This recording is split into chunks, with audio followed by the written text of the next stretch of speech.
2021년 3월 21일 사순 제5주일 제1독서 에레미야서 31장 31절에서 34절의 말씀입니다. 보라, 그날이 온다. 주님의 말씀이다.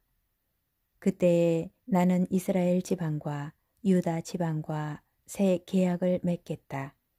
그것은 내가 그 조상들의 손을 잡고 이집트 땅에서 이끌고 나올 때에 그들과 맺었던 계약과는 다르다.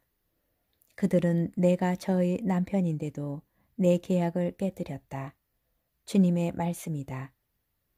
그 시대가 지난 뒤에 내가 이스라엘 지방과 맺어줄 계약은 이러하다. 주님의 말씀이다. 나는 그들의 가슴에 내 법을 넣어주고 그들의 마음에 그 법을 새겨주겠다. 그리하여 나는 그들의 하나님이 되고 그들은 나의 백성이 될 것이다. 그때에는 더 이상 아무도 자기 이웃에게 아무도 자기 형제에게 주님을 알아라 하고 가르치지 않을 것이다. 그들이 낮은 사람부터 높은 사람까지 모두 나를 알게 될 것이기 때문이다. 주님의 말씀이다. 나는 그들의 허물을 용서하고 그들의 죄를 더 이상 기억하지 않겠다.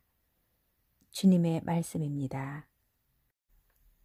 제2독서 히브리서 5장 7절에서 9절의 말씀입니다. 예수님께서는 이 세상에 계실 때 당신을 죽음에서 구하실 수 있는 분께 큰 소리로 부르짖고 눈물을 흘리며 기도와 탄원을 올리셨고 하느님께서는 그 경외심 때문에 들어주셨습니다. 예수님께서는 아드님이시지만 고난을 겪으심으로써 순종을 배우셨습니다.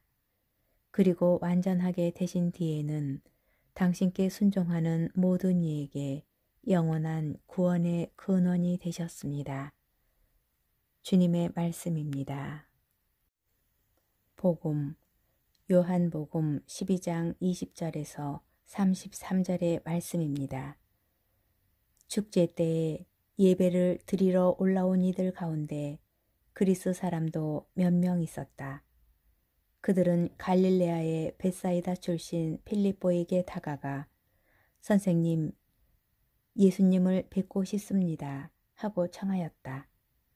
필립보가 안드레아에게 가서 말하고 안드레아와 필립보가 예수님께 가서 말씀드리자 예수님께서 그들에게 대답하셨다. 사람의 아들이 영광스럽게 될 때가 왔다. 내가 진실로 진실로 너희에게 말한다. 밀알 하나가 땅에 떨어져 죽지 않으면 한 알 그대로 남고 죽으면 많은 열매를 맺는다. 자기 목숨을 사랑하는 사람은 목숨을 잃을 것이고 이 세상에서 자기 목숨을 미워하는 사람은 영원한 생명에 이르도록 목숨을 간직할 것이다. 누구든지 나를 섬기려면 나를 따라야 한다. 내가 있는 곳에 나를 섬기는 사람도 함께 있을 것이다.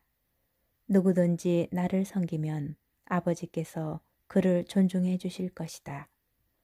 이제 제 마음이 산란합니다. 무슨 말씀을 드려야 합니까?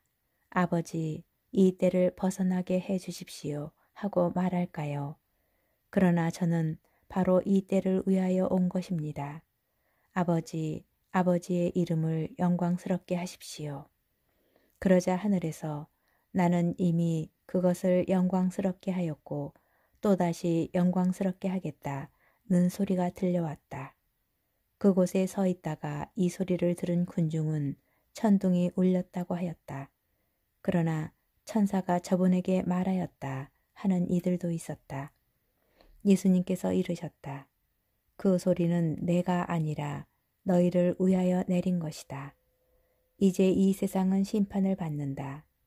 이제 이 세상의 우두머리가 밖으로 쫓겨날 것이다. 나는 땅에서 들어 올려지면 모든 사람을 나에게 이끌어 드릴 것이다. 예수님께서는 이 말씀으로 당신께서 어떻게 죽임을 당하실 것인지 가리키신 것이다. 주님의 말씀입니다. 오늘의 묵상.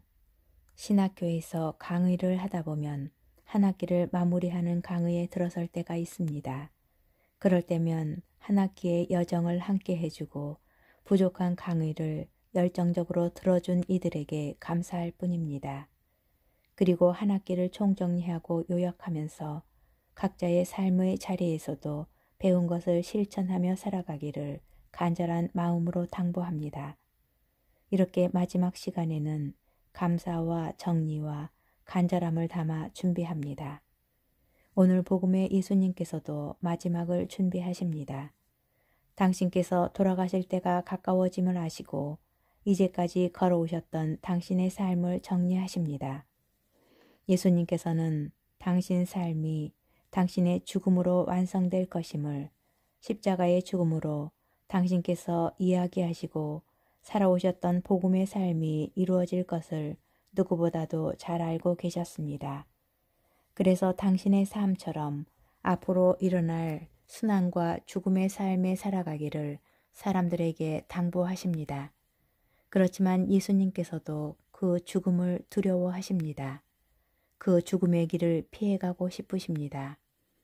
그러나 그 희생이 아버지의 사랑을 드러내는 것이기에 포기하실 수 없으십니다. 그래서 묵묵히 그 두려움의 길을 걸어가십니다. 우리도 마찬가지로 두렵습니다. 예수님처럼 죽음과 두려움의 길에서 벗어나고 싶습니다. 그러나 그 길을 걷는 것은 곧 하나님 아버지를 사랑하는 일이고 아드님이신 예수님을 사랑하는 일이며 우리와 함께 살아가는 이들을 사랑하는 것임을 알아야 합니다. 그리고 이것이 하나님 아버지와 아드님과 우리가 하나 되는 길임을 명심해야 합니다. 지금 어떤 길을 걸어가고 있습니까? 어떤 길 위에 서 있습니까? 예수님께서 가셨던 그 길을 잊지 말았으면 합니다.